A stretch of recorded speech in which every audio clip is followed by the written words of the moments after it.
Hello guys, how are you all. Welcome to ड्यूपिक by अरीप। आज हम करने वाले हैं आपका सब्जेक्ट पर्सनल फाइनेंस, जिसका दूसरा नाम है पर्सनल फाइनेंशियल प्लानिंग। तो आपको कंफ्यूज नहीं होना है, ये दोनों सेम ही सब्जेक्ट हैं। आज हम पर्सनल फाइनेंस के देखने वाले हैं 3-4 चीज़ें। सबसे पहले तो हम देखेंगे इसका सिलेबस क्या है, ठीक है। उसके बाद प्रीवियस ईयर क्वेश्चंस आपको मेरे शॉर्ट वीडियो में मिल जाएंगे। मैं डिस्क्रिप्शन में भी लिंक डाल दूंगा और आप वरना शॉर्ट में भी जाकर चेक कर सकते हैं। मैंने करंटली वही अपलोड कर रखा है, आप इसका प्रीवियस ईयर क्वेश्चन वहाँ जाकर देख सकते हैं। तो सबसे पहले हम देखेंगे इसका सिलेबस क्या है, फिर यूनिट 1 से लेकर 3 तक पूरा वन शॉट में आज हम समझ लेंगे इसे। और लास्ट में देखेंगे हम टॉप 10 मोस्ट इंपॉर्टेंट क्वेश्चन जो आपके पिछले एग्ज़ाम में आए हैं, मतलब आ भी चुके हैं, वो इम्पॉर्टेंट है, ठीक है। मैं आपको बता दूंगा जब हम वहाँ पर पहुँचेंगे कि क्या है। तो सबसे पहले आपके इसके अंदर यूनिट नंबर 1 है इंट्रोडक्शन टू फाइनेंशियल प्लानिंग, ठीक है। टोटल आपके इसके अंदर 3 यूनिट है। पहला है इंट्रोडक्शन टू फाइनेंशियल प्लानिंग, दूसरा है इन्वेस्टमेंट प्लानिंग, तीसरा है पर्सनल टैक्स प्लानिंग। और पहले यूनिट के अंदर आपके 3 लेसन है, दूसरे यूनिट में आपके 4 लेसन है और तीसरे यूनिट में आपके 5 लेसन है, ठीक है। पहले लेसन में हम क्या क्या पढ़ेंगे, introduction to financial planning and time value of money, introduction to saving, introduction to digital payment gateway and online fraud. और यूनिट 2 में आपका क्या पढ़ेंगे, हम इन्वेस्टमेंट के बारे में पढ़ेंगे, security analysis, portfolio analysis, real estate, financial derivative and commodity market in India and mutual fund including SIP, ठीक है। ये था आपका सेकंड यूनिट। और थर्ड में हम पढ़ेंगे पर्सनल टैक्स प्लानिंग के बारे में, जिसके अंदर देखेंगे हम टैक्स स्ट्रक्चर क्या होता है, कि पर्सनल टैक्सेशन का सेक्शन 5 to 9 पढ़ेंगे, total income and residential status की स्टेप देखेंगे कि पर्सनल टैक्स प्लानिंग के क्या क्या स्टेप्स होते हैं, और एग्जाम्पशंस किन किन लोगों को मिली हुई हैं और क्या क्या एग्जाम्पशंस मिली हुई हैं, और डिडक्शन क्या है हर इंडिविजुअल के, अवेलेबल इंडिविजुअल्स लोगों के लिए, ठीक है। तो वीडियो शुरू करने से पहले आप चैनल को सब्सक्राइब कर सकते हैं। So let's start the video. तो अब सबसे पहले आपका है unit 1 introduction to financial planning. इसका लेसन नंबर 1 है कि फाइनेंशियल प्लानिंग और टाइम वैल्यू ऑफ मनी हमें पढ़ना है। फाइनेंशियल प्लानिंग क्या होता है, managing finance to meet personal economic goal, यानी कि अपने पैसे को इस तरीके से मैनेज करना कि हम अपने जो पर्सनल इकोनॉमिक गोल्स हैं उनको अचीव कर पाएँ, ठीक है। इसका ऑब्जेक्टिव क्या होता है, जैसे कि फाइनेंशियल सिक्योरिटी की, क्या नाम है, हमारे पास सिक्योरिटी बतौर हमारे पास पैसा हो और फ्यूचर में हमें पैसे की ज़रूरत पड़ सकती है, उसके लिए सेव करना, किसी से कर्ज ले रखा है हमने उसको मैनेज करना, वेल्थ बिल्डिंग यानी अपनी वेल्थ इंक्रीज़ करना।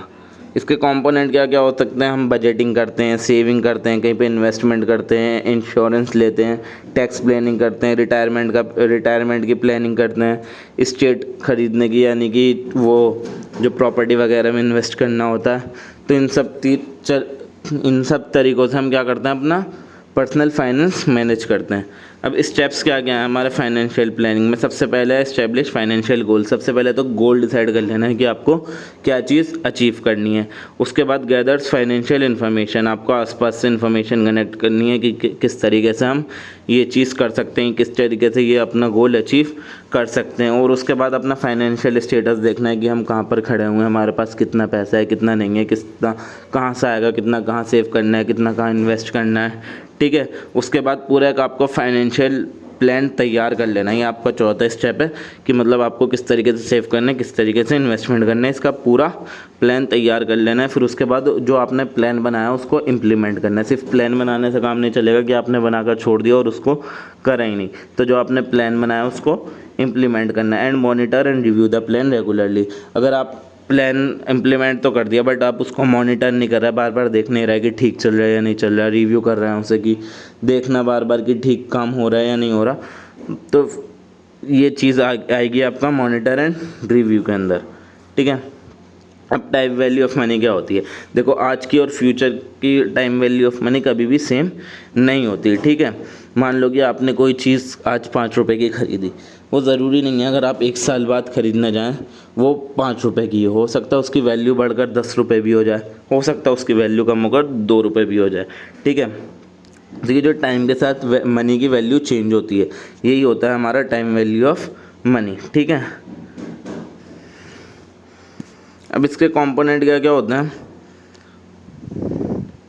इसके कंपोनेंट है सबसे पहले प्रेजेंट वैल्यू, कि आज जो फ्यूचर में वैल्यू होगी मनी की उसकी आज करंट वैल्यू क्या है, और फ्यूचर वैल्यू जो इन द फ्यूचर उसकी वैल्यू होगी इंटरेस्ट रेट कि किस रेट के साथ हमारे ज़्यादातर तो देखो पैसे की वैल्यू हमेशा बढ़ती है, कम बहुत ही कम चांसेस में होती है, तो मोस्टली इंक्रीज़ ही होती है। तो इंटरेस्ट रेट यानी किस रेट से आपकी मनी की वैल्यू इंक्रीज़ हो रही है। मान लो कोई चीज़ आज 100 रुपये की थी, अगर अगली बार आप लेने गए 1 साल बाद तो 110 रुपये की हो गई, तो 1 साल के अंदर उसके अंदर कितनी ग्रोथ हुई, 10% की हुई। ठीक है, तो यही 10% हो गया आपका इंटरेस्ट रेट। और वो टाइम पीरियड कितना था, पूरा 1 साल का था कि जिसके अंदर आपकी ये ग्रोथ हुई, तो उसका टाइम पीरियड ये होगा। मान लो प्रेजेंट वैल्यू हो गई 100 रुपये, फ्यूचर वैल्यू हो गई 110 रुपये, इंटरेस्ट रेट होगा आपका 10% और टाइम पीरियड होगा पूरा 1 साल।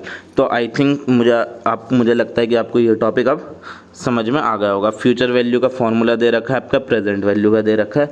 अगर इसके ऊपर न्यूमेरिकल्स आते हैं तो आप ये फॉर्मूला अप्लाई करके उसको सॉल्व कर सकते हैं। हम देखना अपना lesson number 2 introduction to saving. सबसे पहले इसके अंदर आती है इंपॉर्टेंस ऑफ सेविंग की क्या इंपॉर्टेंस है। डेफिनेशन के अंदर क्या आएगा, setting aside income for future use, यानी कि आप कुछ पैसा जो अपने इनकम में से साइड रख देते हैं ताकि आप उसको फ्यूचर में यूज़ कर सकें, आप उसी को क्या बोलते हैं, सेविंग बोलते हैं। आप सेविंग क्यों करते हैं, एक तो इमरजेंसी फंड की, आपको पता नहीं है फ्यूचर में पैसे की इमरजेंसी पड़ जाए तो आप उसके लिए सेविंग करते हैं। दूसरा मेजर परचेज, अगर आपको कोई बड़ी चीज़ खरीदनी है कि मतलब बहुत महंगी चीज़, महंगा फ़ोन या फिर महंगी गाड़ी खरीदनी है, उसके लिए आप सेविंग करते हैं। रिटायरमेंट के वक्त काम आए, जब आपके पास कुछ पैसा ना हो तो उस टाइम वो पैसा काम आए तो उसके लिए आप सेविंग करते हैं। एजुकेशन के लिए आप सेविंग करते हैं, पढ़ाई लिखाई के लिए, वेकेशन घूमने जाने के लिए आप सेविंग करते हैं। तो यही सब थे आपके रीज़न। अब सेविंग अकाउंट्स किस किस टाइप के होते हैं। सबसे पहला होता है सेविंग अकाउंट, ठीक है, इसके अंदर बेसिक डिपॉजिट अकाउंट होता है जिसके अंदर आपको इंटरेस्ट वगैरह मिलता है। उसके बाद होता है फिक्स डिपॉजिट अकाउंट, तीसरा होता है रिकरिंग डिपॉजिट, और चौथा होता है पीपीएफ। ठीक है, इसके अंदर फिक्स डिपॉजिट के अंदर आप मतलब लमसम डिपॉजिट कर देते हैं एक फ़िक्स पीरियड तक जिसका इंटरेस्ट रेट हाई होता है, और रिकरिंग डिपॉजिट में आप रेगुलर फिक्स अमाउंट डिपॉजिट करते रहते हैं जिसका आपको इंटरेस्ट मिलेगा। और पीपीएफ क्या होता है, लॉन्ग टर्म सेविंग स्कीम होती हैं जिसके अंदर आपको टैक्स वगैरह मिलता है तो आपको फ़ायदा हो जाता है। अब स्ट्रेटजीज़ क्या क्या हो गई आपको इफेक्टिव सेविंग करने के लिए। एक सबसे पहले होता है ऑटोमेटिक सेविंग। एक तो आप अपने सेविंग अकाउंट्स के अंदर सिस्टम लगा सकते हैं कि मतलब आप महीने का इतना पार्ट सेविंग अकाउंट में डाल दो, ठीक है, वो ऑटोमेटिक ट्रांसफ़र हो जाता है। तो आपको कुछ नहीं करना, आपके बैंक में से डायरेक्ट सेविंग अकाउंट में वो अमाउंट ट्रांसफ़र हो जाएगी बैठे बैठे आपके घर के, बस आपको डिसाइड कर लेना है कि इतनी जाएगी। दूसरा होगा बजटिंग, कि मतलब बजट बना लेना कि क्या नाम है, कितना हमें सेव करना है वो इनकम में से और कितना स्पेंड करना है। तीसरा है रिड्यूस एक्सपेंस, अपने खर्चे जो एक्स्ट्रा खर्चे हैं फालतू के उसको अपने हटा दो। और चौथा है सेट गोल, यानी कि अगर आपको पहले से गोल डिसाइड कर लेना है कि अब की बार इस साल में इतना पैसा बचाने, इस साल 1 लाख रुपए बचाने, 2 लाख रुपए बचाने, आप एक गोल सेट कर लो, ठीक है। अब आता है आपका लेसन 3 शुरू होता है जो है कि introduction to digital payment gateway and online fraud. Digital payment gateway होते क्या हैं, प्लेटफॉर्म फैसिलिटिंग, जो आप ऑनलाइन पेमेंट वगैरह करते हैं यही आपके क्या होते हैं, डिजिटल पेमेंट गेटवेज होते हैं। जैसे कि पेपल हो गया, स्ट्राइप, रेजर पे, गूगल पे, पेटीएम, ये सब आपके क्या हैं, डिजिटल पेमेंट गेटवे हैं। इसकी खासियत क्या है, ईज़ ऑफ यूज़, यानी आप इसको आसानी से यूज़ कर लेते हैं, सिक्योर होते हैं, स्पीड से पैसा चला जाता है, इंटीग्रेशन होती है, ये हो गई इसकी खासियत है। अब और क्या क्या इसके टाइप्स होते हैं, क्रेडिट डेबिट कार्ड होते हैं आपके पास, ई वॉलेट्स होते हैं, यूपीआई है, ये सब इसके डिजिटल पेमेंट गेटवे के टाइप्स हैं। अब ऑनलाइन फ्रॉड क्या क्या होते हैं, जैसे फिशिंग हो गया, कार्ड स्कीमिंग हो गया, आइडेंटिटी थेफ्ट हो गया, मालवेयर हो गया, ये सब ऑनलाइन फ्रॉड्स होते हैं, ठीक है, ये टाइप्स है। इससे कैसे बचा जा सकता है, सबसे पहले सिक्योर कनेक्शन यूज़ करें आप, ठीक है, जैसे कि HTTPs होता है, आप वाला कनेक्शन यूज़ करें, पासवर्ड स्ट्रॉन्ग रखें, कॉम्प्लेक्स और यूनिक पासवर्ड बनाएं जो कि सामने वाला इजीली क्रैक ना कर पाए। 2 फैक्टर ऑथेंटिकेशन करें, इससे आपको एक्स्ट्रा सिक्योरिटी मिल जाती है। और अपने अकाउंट्स वगैरह को रेगुलर मॉनिटर करते रहें, और अवेयरनेस यानी कि इन सब के बारे में जानकारी रखें कि किस तरीके से ये ऑनलाइन फ्रॉड होते हैं, ठीक है। अब यूनिट 2 शुरू होता है आपका इन्वेस्टमेंट प्लानिंग। इसका पहला लेसन है इन्वेस्टमेंट क्या होता है। इन्वेस्टमेंट की डेफिनेशन आ गई, allocating money to asset for return, यानी कि पैसा इस तरीके से लगा देना कि उसका आपको कुछ रिटर्न वैल्यू मिले, रिटर्न अमाउंट मिले। इसके टाइप्स क्या क्या होगा, स्टॉक्स में पैसा लगा दिया, बॉन्ड्स में पैसा लगा दिया, म्यूचुअल फंड्स में, रियल इस्टेट में पैसा लगा रहा हो, आप कमोडिटी में पैसा लगा रहा हो, इन्वेस्ट कर रहा हो, यही आपकी होगी इन्वेस्टमेंट। इसके ऑब्जेक्टिव क्या होते हैं कि इंसान इन्वेस्टमेंट क्यों करता है, ताकि वो अपनी वेल्थ बढ़ा सके, जब रिटायरमेंट में जाए तो वो पैसा उसको हाई रिटर्न के साथ मिल जाए, या फिर उसका जो फाइनेंशियल गोल है वो अचीव हो पाए। अब इन्वेस्टमेंट व्हीकल क्या क्या होते हैं जी इक्विटी के अंदर, ठीक है। जब जैसा आपने कंपनी की ओनरशिप खरीद ली, स्टॉक्स खरीद लिए, वो हो गया आपके इक्विटी। डेट यानी कि लोन्स वगैरह, बॉन्ड्स वगैरह आ गए। म्यूचुअल फंड भी होता है, ये पूल फंड होता है जो प्रोफेशनल लोग मैनेज करते हैं, इसके अंदर भी आप पैसा इन्वेस्ट कर सकते हैं। रियल इस्टेट हो गया, कहीं पर आपने प्रॉपर्टी खरीद ली, जगह खरीद ली, वो हो गया रियल इस्टेट का बिजनेस, ठीक है। कमोडिटीज़, जैसे आपने कुछ ऐसी चीज़ खरीद ली जिसकी वैल्यू इन फ्यूचर इंक्रीज ही होगी, जैसे गोल्ड की वैल्यू बढ़ती जा रही है टाइम के साथ, ऑयल्स वगैरह की वैल्यू बढ़ती जा रही है, तो आपने गोल्ड खरीद के रख लिया आज 50,000 का, 1-1.5 साल बाद जब उसकी वैल्यू हुई 70-80 हज़ार, आपने वो बेच दिया तो आपको प्रॉफिट के साथ मिला। जैसे हमने टाइम वैल्यू ऑफ मनी पढ़ा था ना कि मनी की वैल्यू हमेशा इंक्रीज ही होती है मोस्टली, ठीक है। तो इस तरीके से इसके अंदर था। दूसरा लेसन इसके अंदर सिक्योरिटी एनालिसिस। सिक्योरिटी एनालिसिस का पर्पज़ क्या होता है? सबसे पहले होता है एवेल्यूएशन, ठीक है। Assessing the value of risk of securities, यानी कि आप असेस करें कि क्या क्या रिस्क है इसके अंदर, मतलब यहाँ पर पैसा लगाने में क्या रिस्क है, वहाँ पैसा लगाने में क्या रिस्क है। फिर उसके बाद टेक्निक्स अप्लाई करें। फिर फंडामेंटल एनालिसिस करें, जैसे कि इवेल्यूएट करना कि financial health, performance and potential कैसा है कंपनी वगैरह का जहाँ पैसा लगा रहे हैं, या फिर उस जगह का रियल इस्टेट का कि क्या है। और टेक्निकल एनालिसिस यानी कि प्राइस मूवमेंट ऑफ पैटर्न देखें उसके। की मैट्रिक्स क्या क्या आ गया आप ये निकालने के, ये 4 होते हैं। एक हो गया P ratio, price to earning ratio, दूसरा होगा अर्निंग पर शेयर, तीसरा डिविडेंड यील्ड रेशियो यानी डिविडेंड रिलेटिव टू प्राइस, चौथा होगा बीटा यानी volatility compare to the market. Lesson 3 आ रहा है अब आपका portfolio analysis. Portfolio management a collection of investment, यानी आपने बहुत सारी जगह पैसा इन्वेस्ट कर रखा है तो उसको मैनेज करना क्या कहलाया जाता है? आपका पोर्टफोलियो मैनेजमेंट कहलाया जाता है। इसका ऑब्जेक्टिव क्या होता है कि इंसान पोर्टफोलियो मैनेजमेंट क्यों करता है? ताकि उसको मैक्सिमाइज रिटर्न मिले और रिस्क उसका क्या हो जाए? मिनिमम रिस्क हो जाए। हाँ, तो ऑब्जेक्टिव क्या होते हैं पोर्टफोलियो मैनेजमेंट करने की? एक इंसान अपने रिटर्न्स, प्रॉफिट, ये चीज़ें ज़्यादा से ज़्यादा मैक्सिमाइज़ कर सके, बढ़ा सके, और अपना रिस्क जो है पैसा इन्वेस्ट करने का वो सबसे मिनिमाइज़ कर सके, कम कर सके, ठीक है। तो ये होते हैं इसके ऑब्जेक्टिव। फिर उसके बाद आता है diversification, spreading investment to reduce risk, यानी कि अगर आपने सारा एक जगह पैसा लगा रखा है, ठीक है, वो पूरी कंपनी डूब गई तो आपका पूरा पैसा गया, बट आपने स्प्रेड कर रखा है, थोड़ा सा इसमें, थोड़ा सा उसमें, थोड़ा सा उसमें, तो एक कंपनी डूबती है तो आपका एक साइड का लॉस होगा, पूरा लॉस नहीं होगा, ठीक है। मतलब इन्वेस्टमेंट को स्प्रेड कर देना होगा। ये asset allocation, distributing investment among asset classes, और एसेट क्लासेस में मतलब जैसे कुछ चीज़ ये खरीद ली, कुछ वो खरीद ली, उसमें थोड़ा इन्वेस्ट कर दिया, इसमें थोड़ा इन्वेस्ट कर दिया। अब रिस्क एंड रिटर्न। रिस्क क्या होता है? पोटेंशियल फॉर लॉस, यानी कि एक खतरा की मतलब लॉस हो जाएगा हमें, ये होता है हमारा रिस्क। रिटर्न क्या होता है? गेन ऑफ इन्वेस्टमेंट, ये जो इन्वेस्टमेंट की वैल्यू इंक्रीज होती है उससे जो प्रॉफिट आता है वो आपका कहलाया जाता है गेन। बैलेंसिंग क्या होती है? Achieving desired risk return profile, यानी कि एक ऐसी प्रोफाइल बनाना जिसके अंदर रिस्क कम हो और रिटर्न ज़्यादा से ज़्यादा हो, ये होती है आपकी बैलेंसिंग। चौथा है real estate, financial derivative and commodity market in India and mutual fund including SIP। Real estate क्या होता है? जब आप प्रॉपर्टी में पैसा लगाते हैं, ख़रीदते हैं ताकि उसकी वैल्यू इन फ्यूचर इंक्रीज़ हो और आप उसे बेचते हैं, ठीक है, तो ये होगा आपका रियल इस्टेट। इसका टाइप क्या क्या होता है? आप कोई सी भी जगह खरीद सकते हैं, रेजिडेंशियल, लोगों के रहने वाली, कमर्शियल जगह या फिर इंडस्ट्रियल जगह, आप कहीं पर भी इन्वेस्ट करें वो आपका रियल इस्टेट का ही पार्ट होगा। फिर है फाइनेंशियल डेरिवेटिव, जैसे कि एसेट वगैरह, जैसे फ्यूचर में पैसा लगाना, ऑप्शन में पैसा लगाना, स्वैप में पैसा लगाना, ही होगा आपके फाइनेंशियल डेरिवेटिव्स। कमोडिटी मार्केट, जैसे कि आप मेटल में, एनर्जी, एग्रीकल्चर, ये सब चीज़ें खरीद कर बेचना, तो ये आपकी हो गई कमोडिटी मार्केट, ठीक है। म्यूचुअल फंड, ये पूल फंड होते हैं जैसा मैंने बताया, जिसको प्रोफेशनल लोग मैनेज करते हैं। जैसे क्या होगा? इक्विटी, डेट, हाइब्रिड, इसके टाइप होगा, ठीक है। SIP की फुल फॉर्म या फिर SIP की फुल फॉर्म हमारी क्या होती है? Systematic investment plan. इसके अंदर ये अलग अलग टाइप के होते हैं, regular, fixed investment in mutual fund, ठीक है। अब यूनिट 3 और लास्ट जो आपका यूनिट है वो शुरू होता है, ठीक है। सबसे पहले आ गया tax structure for personal taxation. Tax क्या होता है? अलग अलग टाइप के टैक्स होते हैं हमारे, जैसे इनकम टैक्स, वेल्थ टैक्स और प्रॉपर्टी टैक्स वगैरह, ठीक है। टैक्स ब्रैकेट क्या होते हैं कि हर चीज़ के जो है ना, हर इनकम लेवल के हिसाब से अलग अलग रेट होते हैं कि इस इंसान को इतना टैक्स पे करना है, इनकम इतनी है तो उसकी उतनी इनकम है तो उसको इतना टैक्स पे करना है। ये हो गया हमारे tax bracket. Income tax slab क्या होता है? Individual different slab based on income, यानी कि इंसान के टैक्स स्लैब यानी कि इनकम के बेस पर होते हैं ये तो, कि एक इंसान की इनकम ज़्यादा है तो उसको ज़्यादा टैक्स रेट है, कम है तो कम टैक्स रेट है। और जो सीनियर सिटीज़न होते हैं, बूढ़े लोग होते हैं, उनके कंसेशनल रेट्स होते हैं। और लेसन 2 है अब आपका, ये मैंने आपको जो है ना शॉर्ट नोट्स बताए हैं, बिल्कुल डिटेल में नहीं है क्योंकि कल आपका एग्ज़ाम है और अगर आपको बिल्कुल भी कुछ नहीं आता ना तो ये नोट्स कर जाएं आप, इनफ होगा ये आपके लिए, ठीक है।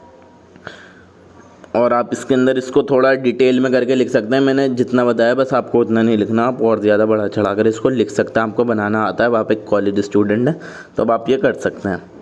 लेसन 2 आ गया total income and residential status, section 5 से लेकर 9 तक आए हैं इसके अंदर। टोटल इनकम आपकी क्या क्या होती है? सैलरी हो गई, बिजनेस से कोई पैसा कमाया, कैपिटल गेन हो गया, इन्वेस्टमेंट कर रखे थे गेन हो गया, या फिर कहीं से भी सोर्स से आपने पैसा कमाया, वो आपकी इनकम का पार्ट होगा। रेजिडेंशियल स्टेटस क्या होता है? Based on duration of stay in India, कि आप इंडिया में कितने टाइम से रह रहे हो और आपका कितना कमाए, ये सब चीज़ें रेजिडेंशियल स्टेटस का पार्ट होता है। अब अलग अलग टाइप के लोग होते हैं, रेजिडेंट होते हैं, नॉन रेजिडेंट होते हैं। Resident but not ordinary resident, यानी रेजिडेंट जो इंडिया में रिसाइड कर रहा है, नॉन रेजिडेंट जो इंडिया से बाहर रिसाइड कर रहा है, और रेजिडेंट जो इंडिया में रहते थे बट करेंटली अभी नहीं रह रहा है। लेसन 3 के अंदर आपका क्या आएगा? Steps in personal tax planning process. Assessing income, पहले तो टोटल इनकम कैलकुलेट करना, फिर देखना कि क्या क्या डिडक्शन अवेलेबल हैं, क्या क्या चीज़ें हम हटा सकते हैं, फिर use of tax saving instrument, और चौथा है फाइल रिटर्न। ये था आपका, ये मैंने मतलब बहुत छोटा बता रखा है, आपको इसको डिटेल में करके खुद लिख लेना है। लेसन 4 क्या आ गया कि एग्जाम्पशन किस किस को अवेलेबल है? HR होता है, हाउस रेंट अलाउंस, LT होता है आपका लीव ट्रैवल अलाउंस, ये सब चीज़ें आपको टैक्स के अंदर से कट जाती हैं, आपको मिलती हैं। एग्रीकल्चर इनकम होगा, ठीक है, इसके लिए भी कुछ स्पेसिफिक एग्जाम्पशंस वगैरह हैं हमारी। लेसन 5 क्या क्या हो गया कि डिडक्शन क्या क्या अवेलेबल है? सेक्शन 80C के अंदर इन्वेस्टमेंट जैसे कि PPF, NSC, LSS, LIC premium, इसके अंदर लिमिट है आपकी 1.5 लाख तक की, ठीक है। और सेक्शन 80D के अंदर हेल्थ इंश्योरेंस जैसे कि premium paid for self, family and parents, ये अलग अलग सेक्शन है आपके। ये मैं आपको, आप मुझे नीचे इंस्टाग्राम पर या फिर टेलीग्राम पर मैसेज कर सकते हैं, मैं आपको ये PDF सेंड कर दूंगा, ठीक है, आप इसमें से पढ़ सकते हैं। अब देखते हैं हम टॉप 10 मोस्ट इम्पोर्टेंट क्वेश्चन जो आपके पिछले PYQs में भी आए। इसके अंदर कुछ क्वेश्चन ऐसे भी हैं और कुछ न्यू क्वेश्चंस भी हैं, मैंने सब मिलकर बनाए कि जो बेस्ट लगे मुझे, मैंने वो चुने 10 क्वेश्चन जिनके चांसेस हैं। सबसे पहले तो आगा पर्सनल फाइनेंस क्या होता है और क्यों इंडिविजुअल के लिए इम्पोर्टेंट है कि अपने पैसे को वो मैनेज करे, ठीक है। ये तो इस हिंदी में आप देख सकते हैं व्यक्तिगत वित्त क्या है और व्यक्तियों के लिए अपने वित्त को प्रभावी ढंग से प्रबंधित करना क्यों महत्वपूर्ण है, ठीक है। दूसरा है आपको बजटिंग बतानी है, जैसे मैंने बताया था ऊपर, और एक इंसान पर्सनल बजट किस तरीके से क्रिएट और मेंटेन कर सकता है। सेविंग अकाउंट जो अलग अलग टाइप के मैंने बता दिया आपको, वो पढ़ लेना है अच्छे से आपको डिटेल में, और इसके हर किसी के बेनिफिट और ड्रॉबैक। देखिए इतना टाइम था नहीं कि मैं बड़ी वीडियो बना सकूं और पूरे डिटेल में एक्सप्लेन कर सकूं। अगर आपको बड़ी वीडियो चाहिए तो मैं उसका यूनिट वाइज डाल सकता हूं, बट अगर आपका कल ही एग्ज़ाम है तो फिर फ़ायदा था नहीं इतना डिटेल वीडियो का, और 2-4 घंटे की आप वीडियो देखते भी नहीं, तो मैंने शॉर्ट वीडियो बना दी है। और what are the key factor to consider when planning for retirement? Describe retirement planning option available in India. 5वां है आपको क्रेडिट स्कोर बताना है और इसका इंडिविजुअल फाइनेंशियल हेल्थ का पर क्या वो है इम्पैक्ट, और एक्सेस टू क्रेडिट कार्ड क्या है, ये सब चीज़ आपको बतानी है। और आपको अलग अलग टाइप की इन्वेस्टमेंट बतानी है कि इंसान कहाँ कहाँ इन्वेस्टमेंट कर सकता है, किस किस तरीके से, और रिस्क कितने किसमें और किसमें कितना रिटर्न है, स्टॉक्स में, बॉन्ड्स में, म्यूचुअल फंड में, रियल इस्टेट में, ये सब चीज़ें हमने ऊपर पढ़ ली। इंपॉर्टेंस बतानी है इंश्योरेंस की पर्सनल फाइनेंस में, और different type of insurance policy बतानी है, ठीक है। व्यक्तिगत वित्त बीमा के महत्व पर चर्चा कीजिए और व्यक्तियों के किन किन विभिन्न प्रकारों की बीमा पॉलिसियों पर विचार करना चाहिए। सिग्निफिकेंस बतानी है टैक्स प्लानिंग की पर्सनल फाइनेंस में, और tax saving instrument available under the Indian tax laws, ये 8th क्वेश्चन है। 9th है, analyse the role of financial planning in achieving life goals, how can individual set and achieve short term and long term financial goals. 10th आपका, what are the common financial mistakes individual make and how can they be avoided. ठीक है, तो अब यहीं तक था आज की वीडियो। अगर आपको वीडियो पसंद आई हो तो वीडियो को लाइक करें, चैनल को सब्सक्राइब करें। मैं मिलता हूँ आपसे अब अगली वीडियो में, तब तक के लिए गुड बाय, थैंक यू।